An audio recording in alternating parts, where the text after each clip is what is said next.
All right, so here I did some mortising today.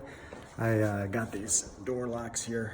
Well, they're pocket doors, and these didn't have any mill work done to them at all. So I inset everything so that they work now.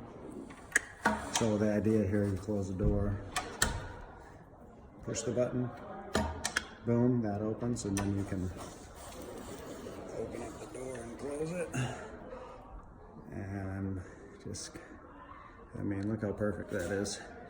It's pretty awesome. And then got this other door here too. Did the same thing to this one. Boom, double door, you know, boom.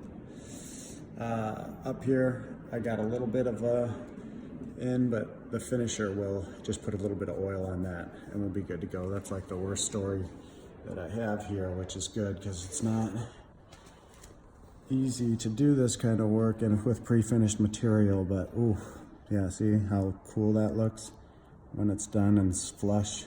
That's pretty sweet.